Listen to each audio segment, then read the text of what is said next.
இப்போ எஸ்ஓபி போட்டாங்கல்ல, இப்போ ஒன்றே ஒன்று தான். அந்த எஸ்ஓபிக்கு காரணம் ஒன்றே ஒன்று தான். நம்ம தலைவர் அவர்கள் போய் மக்களை சந்திச்சுட்டா, ஒவ்வொரு கிராமத்திலையும் ஒவ்வொரு தொகுதியிலையும் போயிட்டா இந்த ஆதரவு இன்னும் பல மடங்கு உயர்ந்து அவங்களுக்கு டெபாசிட் கூட கிடைக்காதுன்னு தெரிஞ்சுக்கிட்டு தான் இந்த எஸ்ஓபி மூலமா நம்மளை தடுக்க பார்க்குறாங்க. என்ன ஒரு அநியாயம்! இப்போ திமுக மட்டும் எத்தனை மாநாடு போட்டாங்க? இளைஞரணி மாநாடு, மகளிரணி மாநாடு, இந்த மாநாடு அந்த மாநாடு, வாரத்துக்கு 2-3 மாநாடு பண்ணிட்டு இருக்காங்க. உங்களுக்கெல்லாம் மட்டும் எப்படி சார் பர்மிஷன் கிடைக்குது? உங்களுக்கெல்லாம் மட்டும் எப்படி சார் பர்மிஷன் கிடைக்குது? இந்த காவல்துறை, நான் தமிழக காவல்துறை குற்றம் சொல்ல மாட்டேன். தமிழக காவல்துறைக்கு சுதந்திரமே இல்லை, முழு சுதந்திரமே இல்லை. இப்போ இந்த இடத்துல சேகர் பாபுவை மீறி எந்த போலீஸ் அதிகாரியாச்சும் ஒரு முடிவு எடுக்க முடியுமா? நீங்களே சொல்லுங்க. காவல்துறையின் கைகள் கட்டப்பட்டு இருக்கிறது.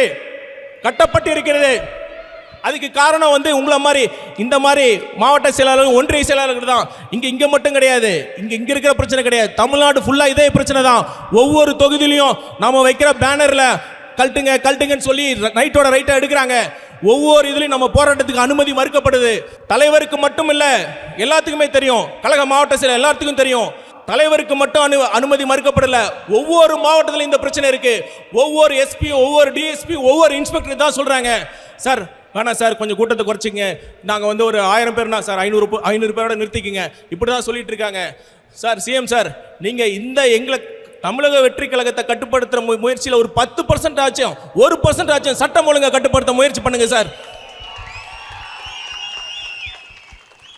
இதுக்கு மேல நம்ம தற்கூரி தலைவரை நான் என்ன சொல்றேன்னு தெரியல. இப்போ வாச்சும் கடைசியா ஒன்னே ஒன்று சொல்லி திருப்பி நான் சொன்னதை ரிப்பீட் பண்ணி முடிச்சுக்கிறேன். 7 மாசமா இந்த மாநிலத்துக்கு ரெகுலர் டிஜிபி போடாத நீங்க தான் சார் தற்கூரி, நீங்க தான் சார் உண்மையான தற்கூரி. நன்றி, வணக்கம்.